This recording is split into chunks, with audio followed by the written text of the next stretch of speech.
Subscribe कीजिए कुंडलनी जागरण को और प्रेस कीजिए बेल आइकन को, जिससे कि आपको मिल सके हमारी लेटेस्ट वीडियो सबसे पहले। अब इतनी सुंदर रचना है कि हृदय चक्र बराबर जहाँ बीचों बीच है, जहाँ पर कि हमारा ब्रह्मरंध्र छेदन होता है। ब्रह्मरंध्र का छेदन उस जगह है जहाँ हमारा हृदय। इसका मतलब यह है कि हमारे हृदय में जब तक परमात्मा को पाने की इच्छा नहीं होगी, तब तक ये भेदन ठीक नहीं होगा। सारा काम हृदय का है, ये समझने की बात। आप लोगों ने बुद्धि से मेरी बात समझ ली, बुद्धि से समझने की बात ठीक, लेकिन जब तक ये हृदय से संचालित नहीं होगी, जब तक ये हृदय से सर्कुलेट नहीं होगी, तब तक हमारे अंग अंग में ये बसने वाली चीज नहीं है, क्योंकि हृदय में ही हमारे आत्मा का स्थान है।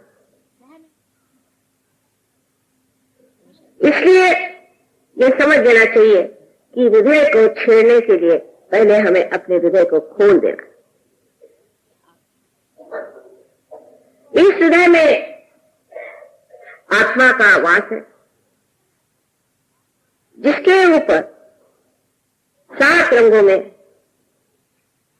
इन 7 पीठों से प्रकाश फैला हुआ है। इतना निकट का संबंध हमारे इस मस्तिष्क का, ब्रेन का और इस हृदय का है। लेकिन आज हमारा हृदय एक तरफ काम करता है, शरीर दूसरी तरफ काम करता है और बुद्धि तीसरे तरफ खींचती है। इसमें कोई समग्रता नहीं। समग्र माने सब अग्रों में से एक ही सूत्र जाना चाहिए। इसमें कोई इंटीग्रेशन नहीं है। इसीलिए हम अपने से ही रोज लड़ते रहते हैं, अपने से ही रोज झगड़ा रहता है। किसी का एक चक्र अच्छा है तो दूसरा खराब है, दूसरा चक्र अच्छा है तो तीसरा बिल्कुल कमजोर हो चुका, चौथा बेकार हो चुका। और इन चक्रों की लड़ाई में ही सब तरह की दुविधा, परेशानी, चिंता, बीमारियां आ जाती।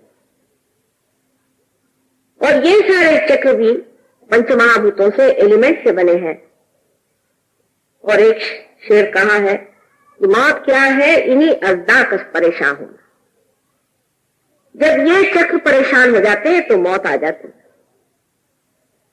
ये चक्र सारे की सारे जिन पीठों से संचालित होते हैं, गवर्न होते हैं, वो पीठ हमारे मस्तिष्क में, और हमारे मस्तिष्क से ही सेंट्रल नर्वस के साथ इन सारे चक्रों का चलन वलन हो सकता था, लेकिन होता नहीं है।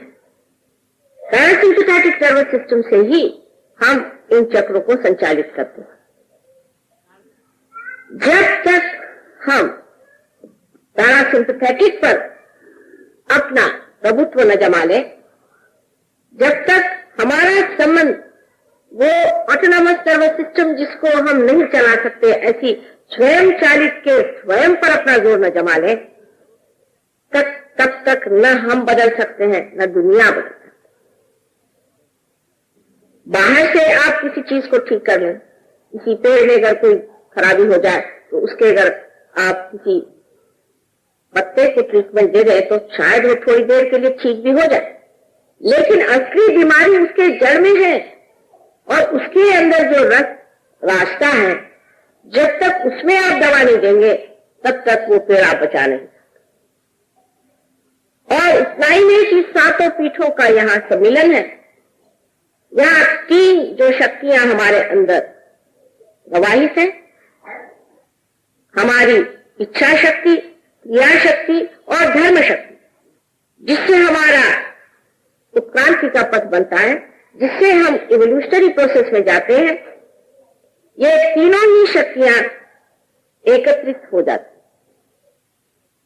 इस प्रकार इस मस्तिष्क में 7 चक्र और 3 शक्तियों का समन्वय होता है। लेकिन उनमें रिलेशनशिप उनकी दोस्ती मात्र होती है, इंटीग्रेशन नहीं होता, समग्रता नहीं। जैसे कि एक ही स्वर में, एक ही ताल पर सातों स्वर नाचे, ऐसी स्थिति तभी आती है जब उनके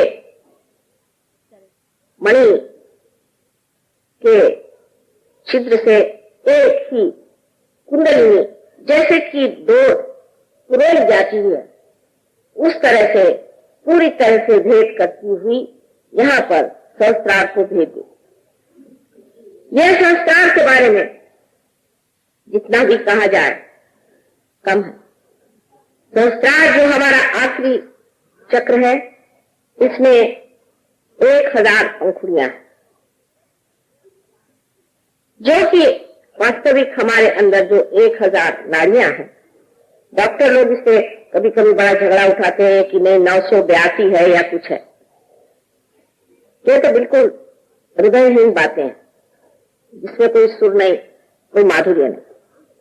1000 उसमें पंखुड़ियां हैं, जो कि इन नाड़ियों को तेजोमय करती हुई ऐसी दिखाई देती हैं जैसे कि किसी कमल पुष्प में 1000 पंखुड़ियां हो और वो पंखुड़ियां सजीव होकर के और बड़ी सुंदरता से उनका प्रकाश आपस में झिलमिल मिलता, अत्यंत शांत ऐसी ये तेजोवलय से भरी हुई तेजपुंज ज्योतियां जैसे कि पंखुड़ियां हो, इस तरह से प्रकाशित होकर के और आंदोलन करती है।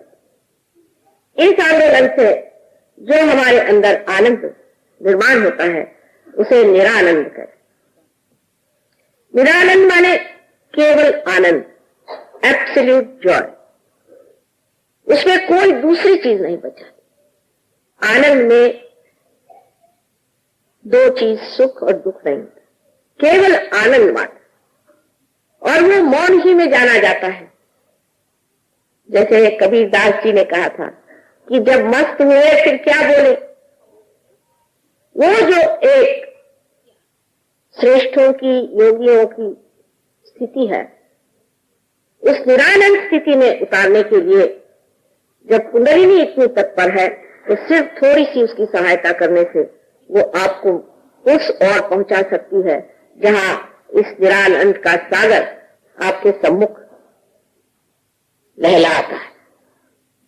इतनी काव्यमय कुंडलिनी की शक्ति है, इतना सुंदर उसका चलन वलन है, ये देखते ही बनता। हालांकि कुछ कुछ लोगों में मैं देखती हूं कि कुंडलिनी आहत है, आहत स्थिति में कुंडलिनी। कहीं कहीं देखती हूं कि जैसे कोई कमजोर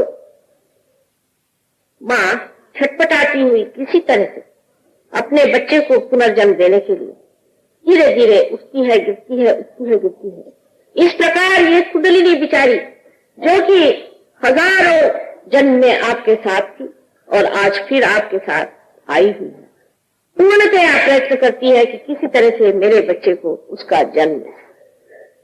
ये करुणामयी मां, प्रेममयी मां, ये आपको किसी तरह से तकलीफ कैसे दे सकती, जिसने हजारों वर्षों से यही प्रतीक्षा की कि मेरा बेटा किसी न किसी दिन इस शुद्ध इच्छा को पूरी करे और इस योग को प्राप्त करे, वो आपको किसी प्रकार से भी दुख नहीं दे। लेकिन मैंने आपसे जैसे बताया, दुनिया में इतने कटु लोग हैं कि जो शुभ और उच्च चीजें हैं उनके प्रति भी कोई आदर नहीं, उनको किसी भी चीज के प्रति आदर नहीं होता। वास्तव में ये लोग स्वयं का भी आदर नहीं करते, इसलिए ये समझ ही नहीं सकते कि संसार में कोई चीज उच्च हो सकती है।